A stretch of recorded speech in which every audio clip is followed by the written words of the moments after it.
أشهد أن محمدًا رسول الله.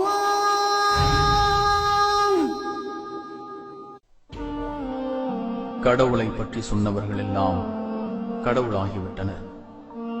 ஆனால் கடவுளை சொன்ன கடவுளாக்கப்படாத ஒரே ஒரு மத தலைவர் யார்? ஒரு மதத்தை புனரமைத்த தலைவருக்கு 14 நூற்றாண்டுகளாக ஒரு சிலையோ உருவமோ இல்லையே. யார் இவர்? இவரின் பெயர் 24 மணி நேரமும் உலகெங்கும் ஒலிக்கிறதே. யார் இவர்? 14 நூற்றாண்டுகளாக சிலையோ உருவமோ ஆக்கப்படாத ஒரே ஒரு அரசியல் தலைவர், ஒரே ஜனாதிபதி, ஒரே சக்கரவர்த்தி, ஒரே ஒரு உச்ச நீதிமன்ற நீதிபதி யார்? மனிதன் என்றால் தவறு வரும். அவன் எழுதும் புத்தகத்தில், அவனது கருத்தில் ஆண்டுகள் செல்ல செல்ல பல திருத்திய பதிப்புகள் வெளியிடுவார்கள். ஆனால் 14 நூற்றாண்டுகளாக இவர் சொன்ன செய்தியான ஒரு நூல், ஓர் எழுத்து, ஒளி, அர்த்தம் ஏதும் பிசகாமல், மாற்றத்திற்கு அவசியம் இல்லாமல் அப்படியே இருக்கிறதே. திருத்திய, திருத்தப்பட்ட, விரிவாக்கப்பட்ட, சுருக்கப்பட்ட, பிழை நீக்கப்பட்ட பதிப்பே இல்லாமல் இன்று வரை இருக்கிறதே. காலத்திற்கு ஏற்ப மாறாமல், மாற்ற அவசியம் இல்லாமல் அப்படியே இருக்கிறதே.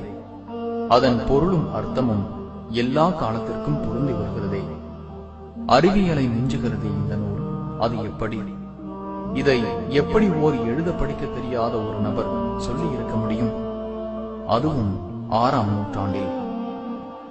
ஒரு சிறந்த மாவீரன் என்ற பெயர் பெற்ற இவருக்கு ஓர் சிலை கூட இல்லையே. யார் இவர்?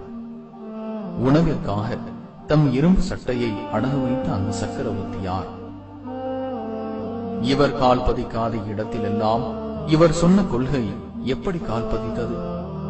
அதுவும் அறிவியல் வளர்ச்சியே இல்லாத அந்த காலத்திலே.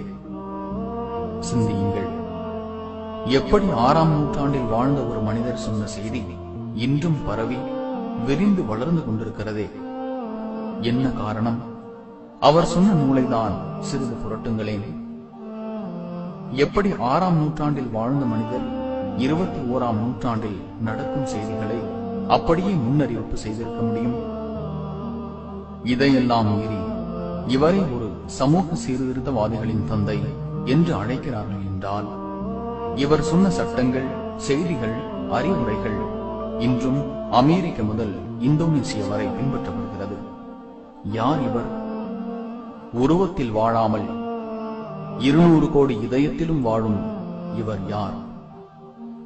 அரேபிய துணை கண்டத்தின் ஜனாதிபதி, பேரரசர், உச்ச நீதிமன்ற தலைமை நீதிபதி, இஸ்லாமிய மார்க்கத்தை புனரமைத்த தலைவர், சமூக சீர்திருத்தவாதிகளின் தந்தை, நாணயமான வணிகர், தத்துவவாதி, வாய்மையான பேச்சாளர், போர் வீரர், இராணுவ தலைவர், கொடையாளி, மனிதநேய செம்மல், சிறந்த குடும்ப தலைவர், அகிலத்தின் அருட்கொடை, பெருமானார், மனிதர்களின் முன்மாதிரி, மாமனிதர், இறை தூதர், நபிகள் நாயகம். உண்மையான இஸ்லாத்தை அறிந்து கொள்ள திருக்குர்ஆனையும் இந்த மாமனிதர் நபிகள் நாயகத்தின் வாழ்க்கையையும் படித்து பாருங்கள்.